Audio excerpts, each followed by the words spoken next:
เหลือเวลาแถม45นาทีก็แป๊บเดียวหมด45นาที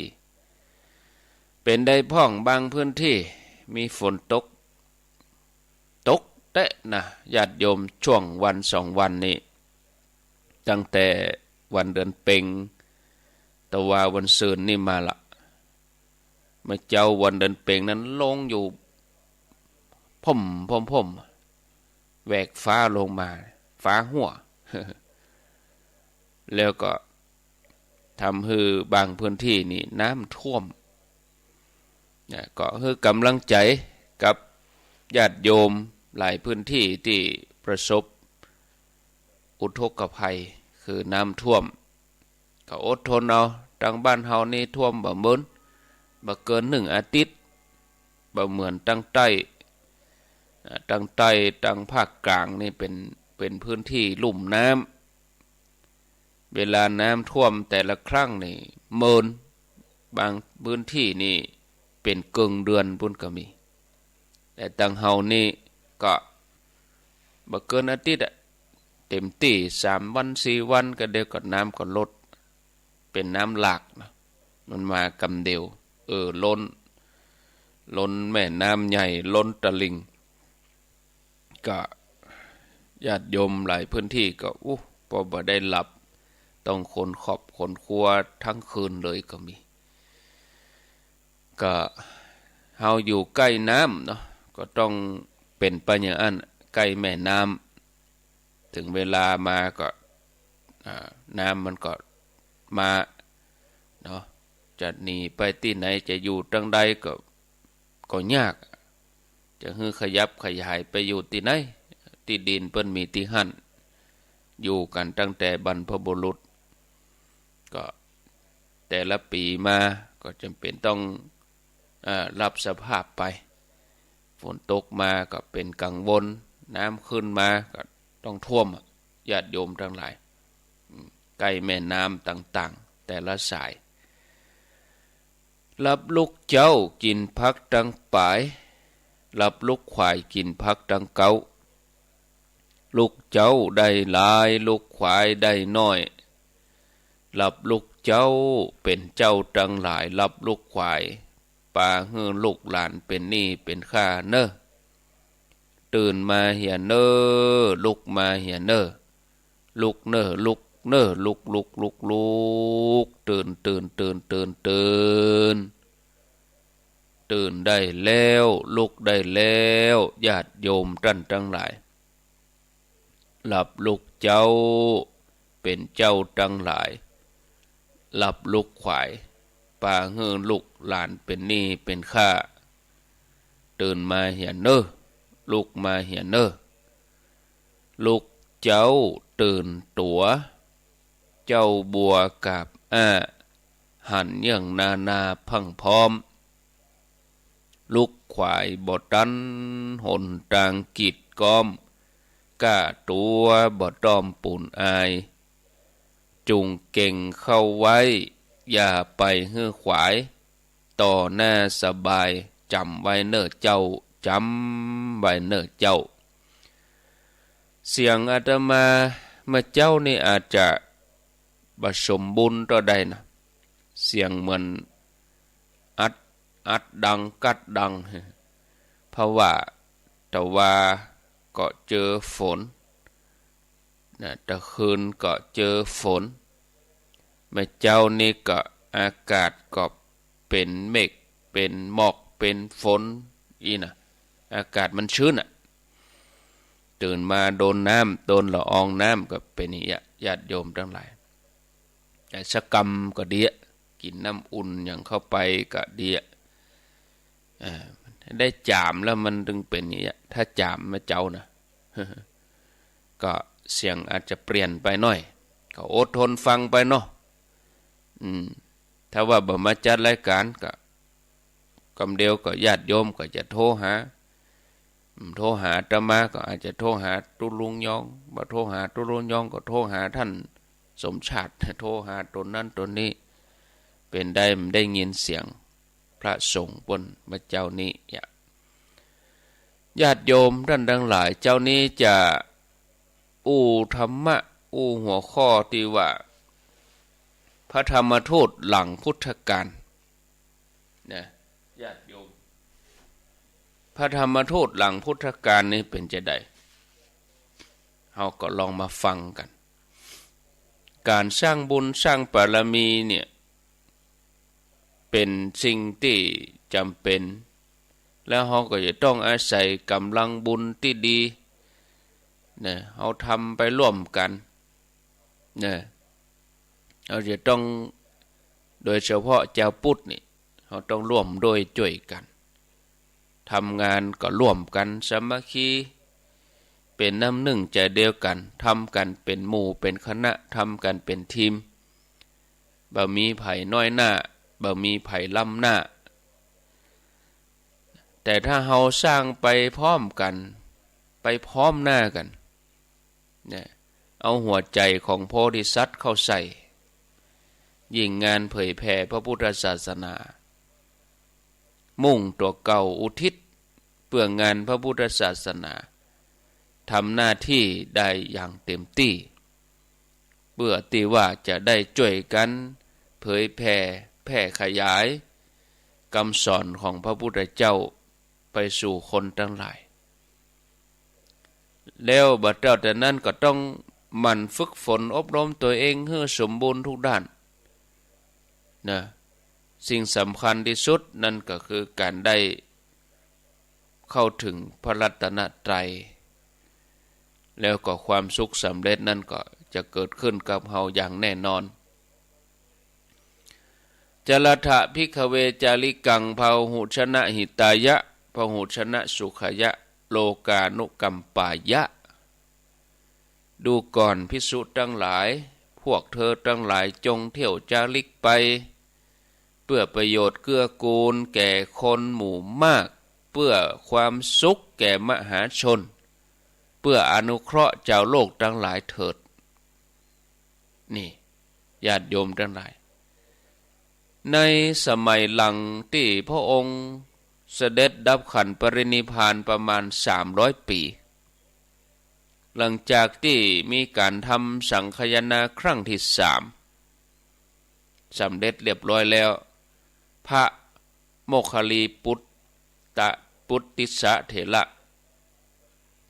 เปิ้นก็พอการไก่เนาะการที่จะให้พระพุทธศาสนานี่แผ่ขยายไปทั่วโลกจะต้องมีพระธรรมทูตไปทำหน้าที่เผยแผ่ธรรมะถึงภายในแล้วก็ต่างถิ่นต่างที่พุทธศาสนาถึงจะเจริญรุ่งเรืองมั่นคงสถิตสถาพรเป็นที่เปิ้งแก่เจ้าพุทธไปพระเถระเปิ้นก็มาปรึกษากับพระเจ้าอโศกมหาราชซึ่งพระเจ้าอโศกมหาราชนี่ก็เป็นองค์เอกอัครศาสนูปถัมภกให้กับพุทธศาสนาแล้วก็มีการรับอาสาสมัครพระอรหันต์ที่มีอภิญญาที่มีความรู้ความสามารถในการเผยแผ่ในการเทศน์การสอนออกไปทำหน้าที่เป็นทหารกล้าในการทำหน้าที่เป็นกองทัพธรรมนำธรรมะไปสู่เจ้าโลกสมัยนั้นนี่เปิ้นแบ่งพระธรรมทูตออกเป็น9 สายนะพระมัชชันติกะเถระนี่เปิ้นไปแคว้นกัสมิละพระมหาเทวเถระนี่ไปที่มหิสกะมณฑลพระรักขิตเถระก็ไปที่วนวาสีชนบทพระโยนกะธรรมรักขิตเถระไปที่อปรันตชักชนบทแล้วก็พระมหาธรรมรักขิตเถระไปที่มหาลัดชนบทพระมหาลักขิตเถระไปแคว้นโยนกพระมัชฌิมเถระไปหิมวันตะประเทศแล้วก็พระโสนเถระแล้วก็อุตรเถระนี่มาที่ดินแดนสุวรรณภูมิ ซึ่งเป็นคณะสุดท้ายก็คือคณะของท่านมหินทเถระก็เดินทางไปที่เกาะลังกาอันนี้คือปรมาทูต9 สายไปเผยแผ่พระมหาเถระทั้งหมดก็ได้พาหมู่คณะออกเดินทางไกลเพื่อไปทำหน้าที่ในการเผยแผ่พระศาสนาเผยแผ่คำสอนซึ่งการได้ทำหน้าที่ในยุคนั้นแต่ละตนก็ต่างปะปัญหาไปปะอุปสรรคที่แตกต่างกันเมื่อปัญหาเกิดขึ้นกับท่านก็ร่วมกันแก้ไขยกตัวอย่างประสบการณ์ของพระมัชชันติกะเถระที่เปิ่นเดินทางไปประกาศศาสนาที่แคว้นกัสสมิละในสมัยนั้นนี่ฤดูข้าวกล้ากำลังออกรวงเข้ากำลังตั้งต้องออกรวงขณะที่เจ้านาเปิ้นเตรียมที่จะเก็บเกี่ยวข้าวกล้าได้มีพญานาคชื่อว่าอาละวะละหรือว่าอาละวานพญานาคนี่ก็บันดาลให้ฝนตกลงมาตกหนักเลยทีเดียวคงจะเหมือนอย่างประเดียวเนี่ยนะทำให้ท้องทุ่งนาข้าวกล้าของเจ้านาเสียหายเจ้านาเจ้าบ้านเดือดร้อนน้ำท่วมเกิดอุทกภัยพญานาคคือน้ำเกินไปพระเถระคือพระมัชชันติกะเถระนี่เปิ้นเป็นพระอรหันต์และเปิ้นก็มีอภิญญาเนาะเปิ้นก็เหาะขึ้นไปแล้วก็ลงไปที่สระน้ำในป่าหิมพานต์แล้วก็เดินจงกรมอยู่เหนือสระน้ำคือว่าเดินจงกรมบนหัวพญานาคพญานาคก็โมโหได้เนรมิต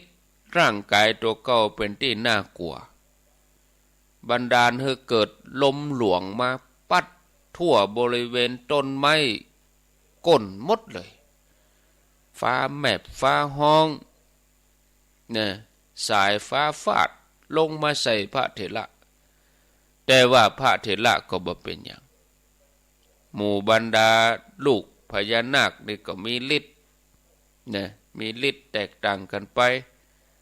นาคบางตัวก็บังหวนควันเข้าใส่พระเถระก็เข้าเตโชกสินบางหวนควันโตตอบพญานาคสู้ฤทธิ์ของพระเถระบ่ได้ในที่สุดก็ก้านพระเถระสามารถชนะเอาพญานาคได้โดยกำลังของอรหันต์เจ้าโดยกำลังอภิญญาพระเถระก็กล่าวอู่คู่พญานาคว่าในโลกนี้บ่มีไผผู้ใดมาทำให้ใจของเฮาหวั่นไหวบ่มีผู้ใดทำให้เฮาหวาดกลัวดูก่อนพญานาคแม้หากท่านจะยกแผ่นดินใหญ่พร้อมกับมหาสมุทรทั้งหลายภูเขาหินโยนใส่เราก็บ่สะดุ้งกลัวพญานาคก็รู้สึกว่าคับแค้นใจที่บ่สามารถทำอันตรายพระเถระได้จากนั้นพระเถระก็ทรมานพญานาคแล้วก็เอานาคบริวารแถม80,000 กว่าตัวเนี่ยฮือเข้ามายึดถือพระรัตนตรัยแล้วก็ตั้งใจสมทานศีลหมู่ยักษ์คนทันกลุ่มพันที่อยู่ในป่าหิมพานต์ได้ฟังธรรมิกถาของพระเถระแล้วหมู่บรรดายักษ์ก็ดีคนทันกลุ่มพันก็ได้เข้าถึงธรรมนับบ่ถ้วนอย่างคือป่าหิมพานต์นี่เปล่งแจ้งโดยแสงแห่งธรรมส่วนคนทั้งหลายหันว่าพระเถระเป็นผู้มีอานุภาพนักกว่าพญานาคก็เลยยึดพระเถระเป็นที่ปึ้ง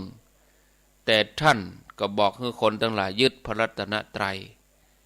แล้วก็สอนคนให้รู้จักรัตนตรัยสอนให้คนเข้าถึงธรรมะ บ่ดียึดติดในฤทธิ์บ่ดียึดติดในตัวในสมัยนั้นคนก็เลยออกบวชเป็นหมื่นเป็นแสนพระเถระแต่ละรูปแต่ละตนที่ส่งไปเป็นพระธรรมทูตต่างละรูปต่างละตนก็มีความตั้งใจในการเผยแผ่ธรรมะ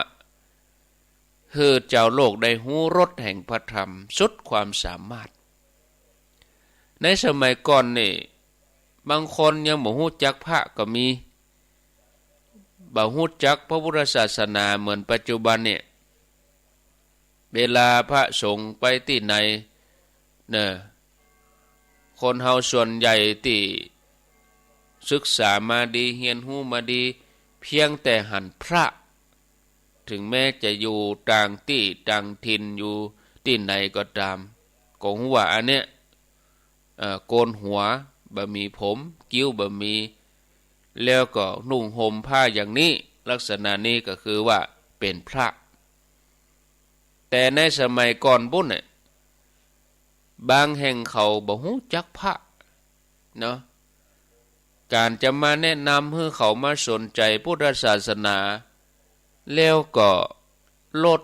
ทิฐิเลิกนับถืออันยังเก่าก่อนที่เขาเคยนับถือกันมานี่โอ้มันเป็นสิ่งที่ยากเลิกทิฐิคนนี่นะแล้วมาประพฤติตามที่เฮาบอกตามที่เฮาได้แนะนำนี่บางทีมันก็ยากเป็นเรื่องยากเหมือนกับพระโสนะกับพระอุตระที่เปิ่นเดินทางมาในโซนสุวรรณภูมิในดินแดนแถวเนี้ยสุวรรณภูมิเนี่ยก็คนฮู้บางกลุ่มก็เข้าใจว่าน่าจะเป็นเมืองไทยของเฮาเนี่ยก็เลยเอามาตั้งชื่อสนามบินสุวรรณภูมิคำว่าสุวรรณภูมินี่หมายถึงภาคพื้นภูมิภาคตึงทวีปเอเชียนี่ก็ได้เนาะเนี่ยสุวรรณภูมินี่ญาติโยมทั้งหลายสมัยแรกๆที่การเดินทางมาสู่สุวรรณภูมิบริเวณนั่นก็จะมีหลากสดไอ้อย่างเป็นหลากสดหลากสดคือบรรดาหมู่ผีเสื้อน้ำอย่างผีเสื้อสมุทรเนี่ยมีลักษณะคล้ายกับยักษ์หมู่หลากสดนี่ขึ้นมาจากมหาสมุทรเพื่อจะยับละอ่อนที่เกิดมาเอาละอ่อนไปกินเป็นอาหารเจ้าบ้านเจ้าเมืองก็เดือดร้อนเพราะว่าไม่สามารถป้องกันภัยตัวนี้ได้ในวันที่พระเถระเดินทางมาถึงหมู่คนทั้งหลายก็ต้อนรับท่านด้วยการถืออาวุธครบมือเพื่อการล้อมจับเพราะเกิดว่าพระเถระเนี่ย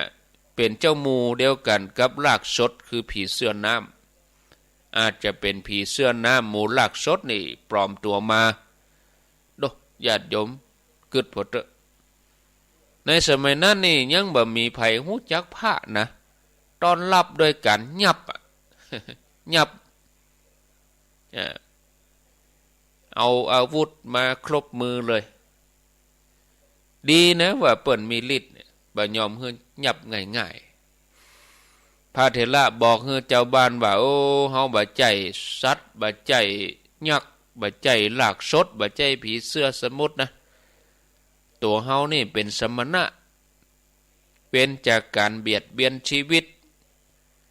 เว้นจากการถือเอาของสิ่งของที่เจ้าของบ่ได้ให้เว้นจากการประพฤติผิดในกามเว้นจากการพูดโกหกและดื่มน้ำเมาเป็นว่าอย่างนี้จากนั้นคนก็สอบถามตั้งแต่ต้นถึงปลายทำไปทำมาเนาะแล้วท่านก็ถามคนเหล่านั้นว่าเหตุใดถึงมายับหมู่อาตมาเขาหมู่เจ้าบ้านก็ว่าโอ้เมื่อก่อนนี่เดือดร้อนมีผีเสื้อน้ำมันยับละอ่อนไปกินเดี๋ยวนี้คนต่างถิ่นมานี่ระแวงหมดอะนึกว่าเป็นหลากสดนึกว่าเป็นผีเสื้อน้ หรือว่าเป็นยักษ์มายับคนไปกินขณะนั้นหมู่บรรดาผีเสื้อน้ำพร้อมกับบริวารจำนวนนัก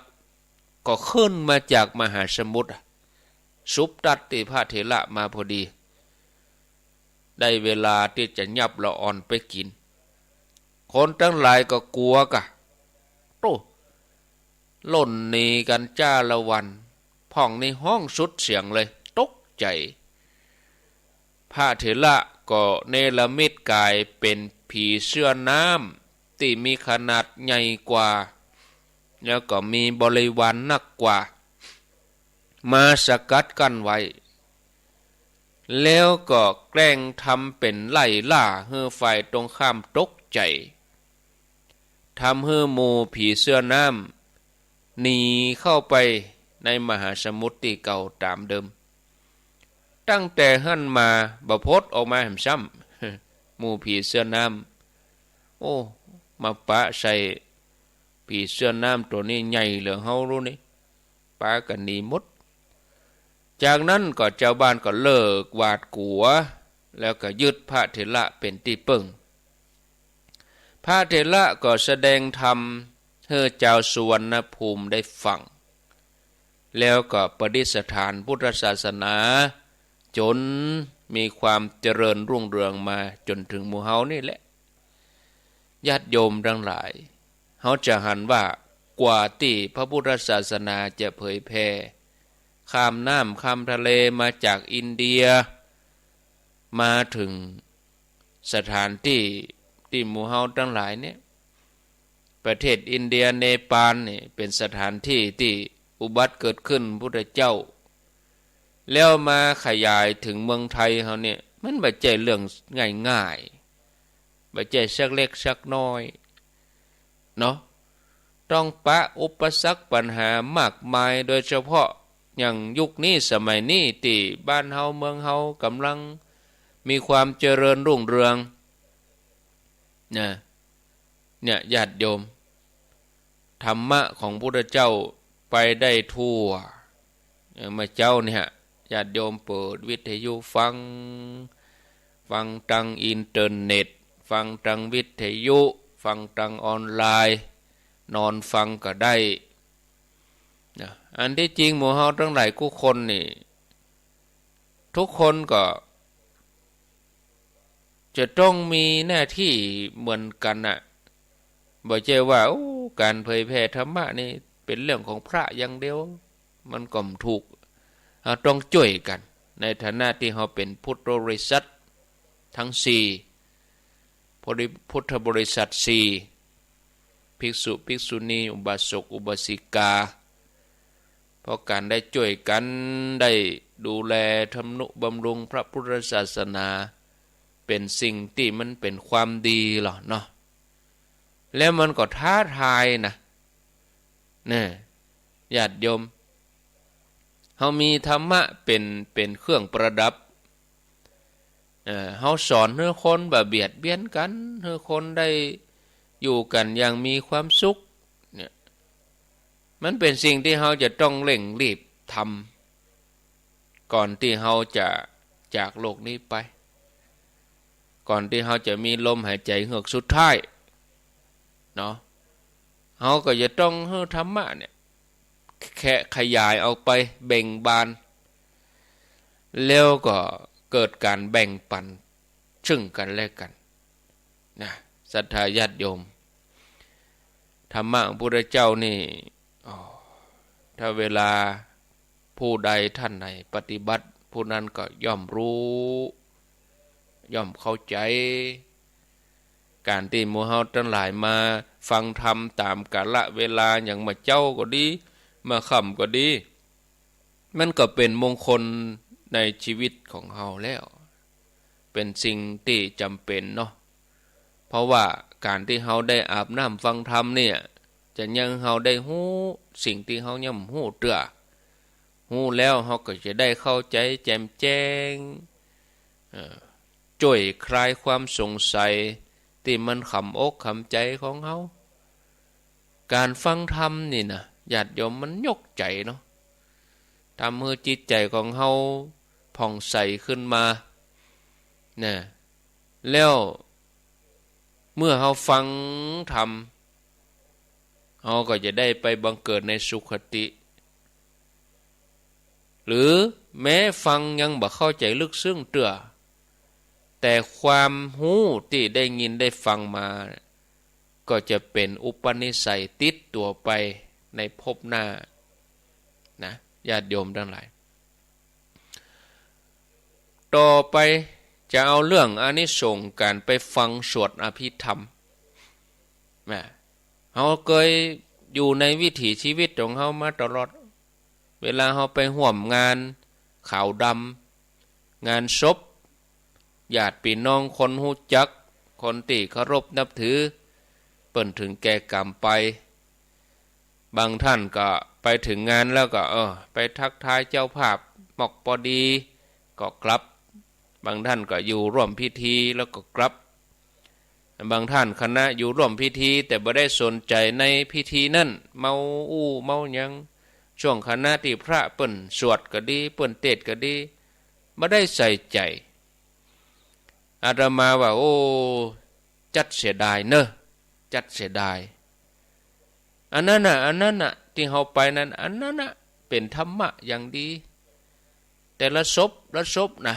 ที่เฮาไปหาเนี่ยเฮาไปร่วมเปิ้นอันนั้นกานั่นน่ะยอดธรรมะแท้ๆก็เอาเรื่องการฟังสวดอภิธรรมมาเล่าให้ญาติโยมเขาฟังเนาะก่อนอื่นนี่เฮาต้องรู้ว่าอภิธรรมคือหยังมีความหมายเป็นอย่างใดไผเป็นผู้แสดงอภิธรรมเป็นคนแรกถ้าฟังด้วยความตั้งใจแล้วตัวนี้สามารถนำเฮาไปสู่สุคติได้จะใด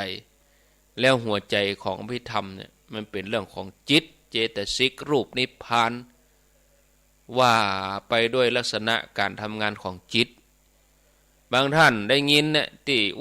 กับท่านพระครูสุเมธตวาวันศุกร์วันพุธเขาจะสวดได้ก็อภิธรรมนี่นะญาติโยมทั้งหลายบางครั้งบางทีเขาก็ต้องดูความเหมาะสมนะความเหมาะสมความเปิงควรบางท่านก็เข้าใจว่าสวดอภิธรรมนี่พระสงฆ์เปิ้นสวดให้ศพปุ่นน่ะเปิ้นสวดให้ผีสวดให้คนตายอันนี้ก็เข้าใจผิดไปธรรมะคนตายบ่มีอายตนะแล้วก็อยู่ในร่องปุ่นไปได้ยิน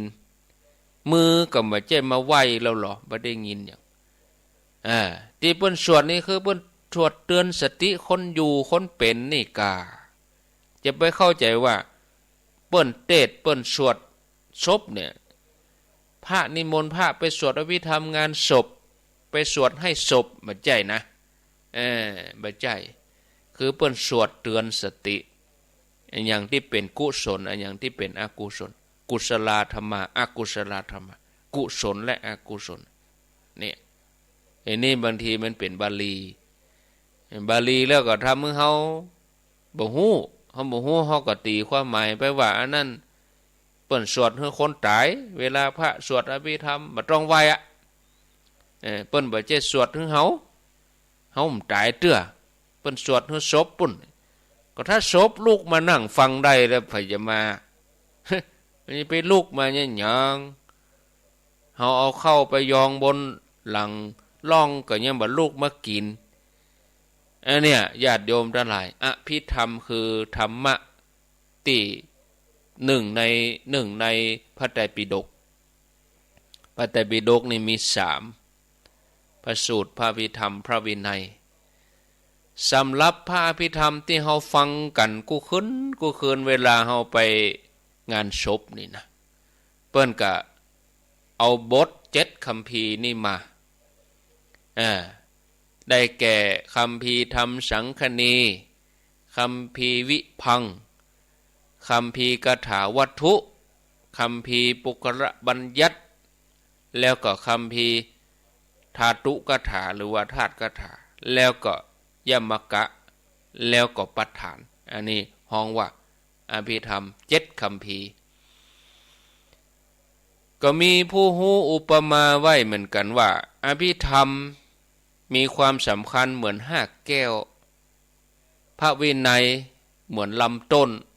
พระสูตตันตปิฎกเหมือนกิ่งก้านสาขาอุปมาเหมือนต้นไม้สำคัญเนาะถึงสามต้นไม้บ่มีหากแก้วก็อยู่ได้บ่เมินมีกะหากบ่มีลำต้นก็อยู่บ่ได้มีหากมีลำต้นบ่มีกิ่งบ่มีใบมันก็อยู่บ่ได้เนี่ยนี่แถมในยะหนึ่ง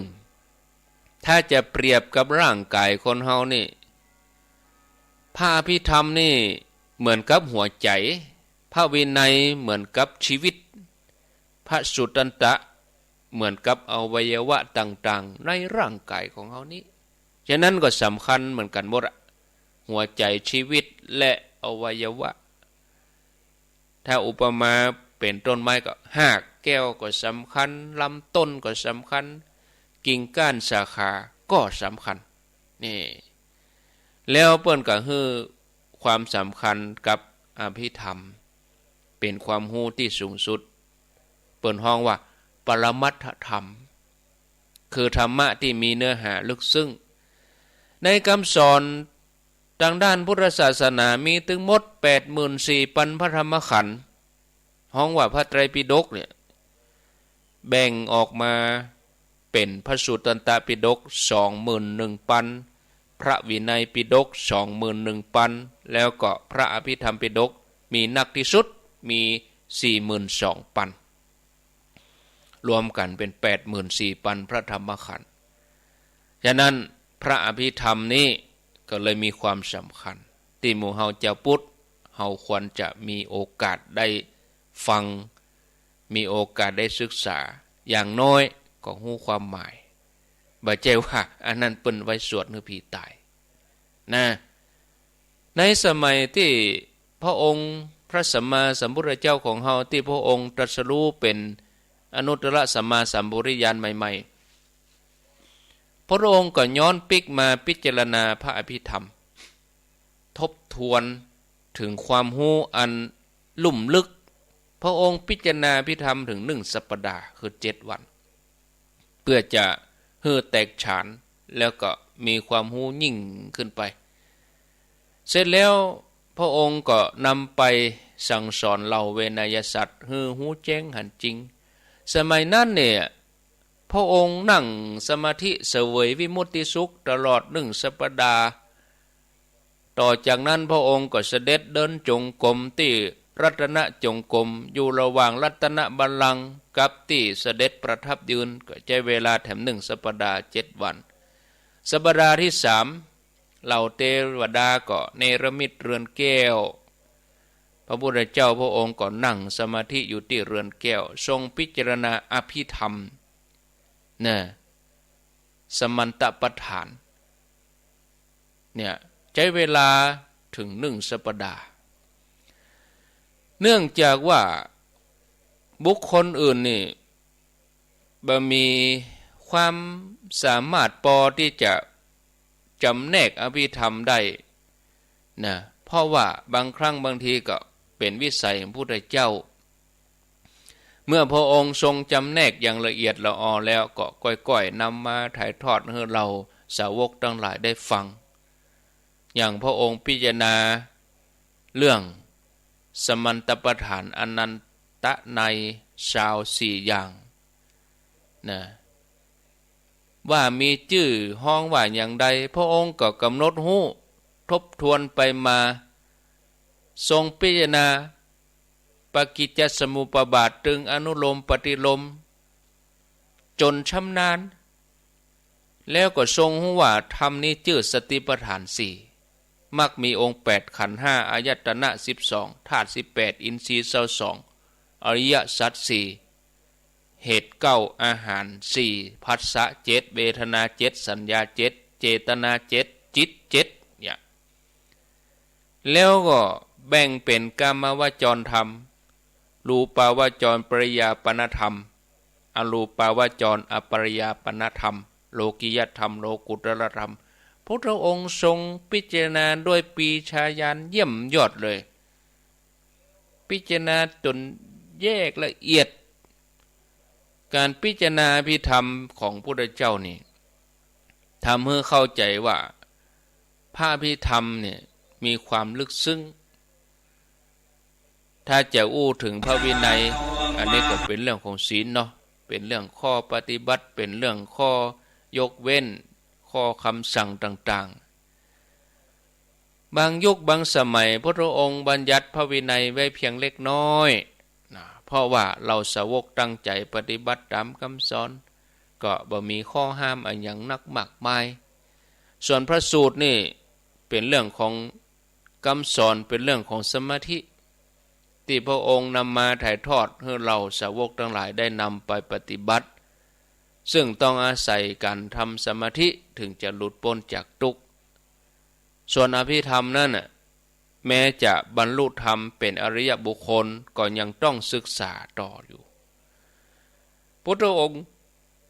องค์แสดงอภิธรรมเริ่มจากไหนเริ่มหลังจากที่พระองค์แสดงยมกะปฏิหาร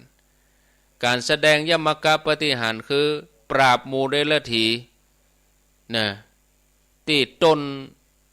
สวนต้นบะม่วงหอมแล้วพระองค์ก็เสด็จเหาะขึ้นไปเพื่อจำพรรษาที่สวรรค์จันดาวดึงส์พญาอินทร์ท้าวสักกะเทวราชทอดพระเนตรหันพระพุทธเจ้าพญาอินทร์ก็ลุกขึ้นนั่งเต้นบรรทุกำพลศิลาอาสน์รีบเสด็จไปต้อนรับพร้อมกับหมู่เทวดาทั้งหลายหมู่เทวดาทั้งหลายต่างก็คิดว่าพญาอินทร์พร้อมกับหมู่เทพทั้งหลายมาประทับนั่งที่เต้นบรรทุกกำพลศิลาอาสน์ยาวถึง60 โยชน์ปุ่นก่อนแต่เมื่อพระเจ้าประทับนั่งแล้วคนอื่นก็ไม่สามารถจะวางแม้แต่ฝ่ามือลงณที่แต้นนี้ได้ฝ่ายพระพุทธเจ้าพระองค์ทราบหู้วาระจิตของหมู่ทวยเทพทั้งหลายพระองค์ก็ใจพุทธานุภาพประทับนั่งจนเต็มแต้นบรรทุกำพลศิลาอาสน์แต้นบรรทุกำพลศิลาอาสน์ก็ดูเหมือนน้อยเดียวหมู่เทพบุตรเทวดาทั้งหลายแวดล้อมพระมารดาหรือว่าพระนางสิริมหามายานี่เปิ้นเป็นพุทธมารดาเปิ้นไปเกิดเป็นเทวบุตรอยู่บนสวรรค์ปุ่นจันดุสิตปุ่นเสวยทิพยสมบัติเมื่อพุทธมารดาเทพบุตรรู้ว่าพระพุทธเจ้าเสด็จมาแสดงธรรมพุทธมารดาก็เสด็จจากสวรรค์จันดุสิตมาพร้อมกับเทวดาทั้งหลายเพื่อจะมาฟังธรรมพระพุทธเจ้าก็เริ่มแสดงอภิธรรมตั้งแต่กุศลธรรมะอกุศลธรรมะอภยากตธรรมะเป็นต้นเพื่อจะให้หมู่เทพเทวดาทั้งหลายหมื่นจักรวาลย่าให้หมู่เทวดาทั้งหลายได้หูธรรมบรรลุธรรมนับบ่ถ้วนส่วนพุทธบริษัททั้งหลายประมาณ12 โยชน์ซึ่งตัดสินใจตั้งหลักแหล่งอยู่ใกล้ๆบริเวณต้นมะม่วงตลอด3 เดือนเพื่อจะรอรับพุทธเจ้าโดยจิตเลื่อมใสท่าน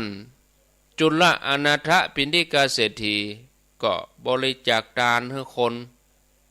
ที่มาอยู่นั่นประมาณ12 โยชน์ก็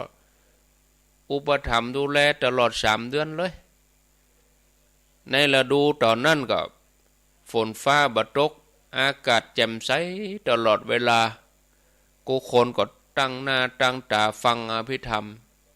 ที่พระมหาโมคคัลลานะได้รับฟังจากพระพุทธเจ้ามาแถมต่อเนื่อง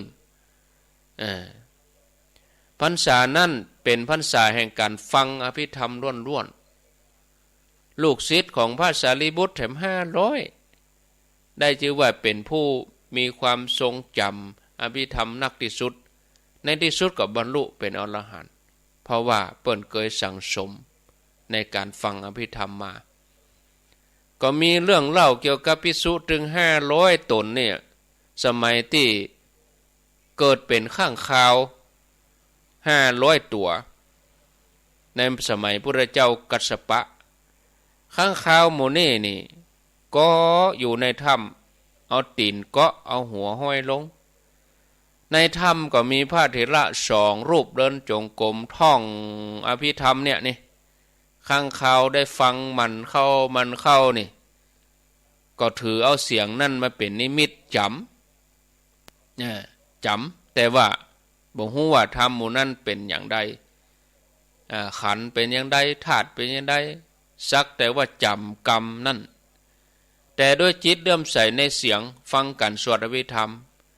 เมื่อละจากโลกไปแล้วข้างคาวหมู่นั้นไปเกิดเป็นเทวดาปุ่นก่อนนะเมื่อมด1 พุทธันดรจุติจากเทวโลกก็ลงมาเกิดเป็นคนในเมืองสาวัตถีเมื่อเจริญวัยใหญ่ขึ้นมาก็จวนกันไปบวชในสำนักของพระสารีบุตรเห็นนี่ญาติโยมทั้งหลายไปบวชแล้วกับสำเร็จธรรมหมดเลยนี่ญาติโยมจะหันได้ว่าการฟังธรรมเนี่ยที่เกิดจากใจสงบหยุดนิ่งธรรมที่เกิดจากการตรัสรู้ของพระเจ้าเมื่อไผได้ยินได้ฟังแล้วเนาะแม้ว่าสติปัญญาจะตรึกตรองบัดดันแปลบ่ออกแต่ก็สามารถคัดเกลาจิตใจให้สะอาดผ่องใสได้จะเป็นอานิสงส์นะฉะนั้นเมื่อเฮาไปฟังเปิ้นสวดอภิธรรมงานใดก็ตามศพใดก็ตามเฮาตั้งใจสงบนิ่งนะเงี่ยงหูฟังให้ดีจะไปอู้กันจะไปคุยโทรศัพท์เตื้อต้องทำใจให้สงบทำใจให้นิ่งรับฟังด้วยจิตที่เป็นกุศลแล้วเฮาก็จะได้กุศลถ้าเฮาไปด้วยจิตที่บ่เป็นกุศลเฮาก็บ่ได้กุศลนะไปก็ไปได้กิเลสปิกมาไม่ได้บุญปิกมาสักกรรมเนาะพอเวลาแล้วก็ปอเจ้าอีก่อนน้อพ่อแม่ศรัทธาญาติโยมทั้งหลายตี5กับ57-58 นาทีกำเดียวที่104นี่ก็ฟังท่านพระครูวิสิตศิลาพรวัดวังสิงห์คำส่วนเครือข่ายขึ้นสีขาวอันนี้ก็ฟังท่านพระครูสังวรศิลาภิลักษ์วัดสายมูลตำบลแม่กาอำเภอสันป่าตองจังหวัดเชียงใหม่ท่านพระครูจะได้มาเทศธรรมให้เฮาทั้งหลายได้ฟังวันนี้อาตมาภาพก็หันว่าพอสมควรแก่เวลาได้ได้จ่าไปบ่ถูกต้องอย่างใดบ่เข้าใจก็ดีบ่แจ่มแจ้งเตื้อก็ดีก็เดือนหน้าเฮาก็มาฟังกันแถมเพิ่มเติมอันใดที่ขาดไปบกพร่องไปก็ต้องขออภัยกับครูบาอาจารย์นักปราชญ์ผู้ฮู้อาจจะมีผู้ที่ฮู้กว่าผู้ที่มีภูมิธรรมสูงกว่าเปิ้นฟังอยู่ก็มีก็ขออภัยตัวอันใดที่เป็นสาระก็ให้ท่านทั้งหลายนำไปพิจารณาวันพวกนี้บ่มีวันการนี้เป็นท่านสาธิตธีระปัญโยช่วงตี 5นี่บ่มีอาตมาก็จะเข้ารายการมาเจ้าถ้าร่างกายไหวนะถ้าวันพวกได้หันตะวันอยู่นะอีเนาะก็วันพวกก็ตี 3ถึงตี 4 กึ่งนะแล้วก็ตี 4 กึ่งก็เป็นท่านสาธิตตีเมเหมาะป้ากันทำกรรมก็คงจะเป็นวันพุธเนาะเอาละลาไปก่อนโชคดีมีใจทุกคนทุกท่านขอบคุณที่ติดตามเข้ามาทางระบบ Facebook ด้วยเนอะบ่ได้ตักได้เป็นรายบุคคลก็ขออภัยได้ตักภาพรวมกันแล้วกันขอบคุณทุกคลื่นทุกสถานีอายุวันโนสุขังพลังท่านกำลังติดตามรับฟังสถานีวิทยุกระจายเสียงพระพุทธศาสนาแห่งชาติและสังคมคลื่นเพื่อการศึกษาพระพุทธศาสนาและวัฒนธรรมระบบ FM 104.5 เมกะเฮิรตซ์รายการต่อไปเป็นรายการมรดกธรรมกำเมือง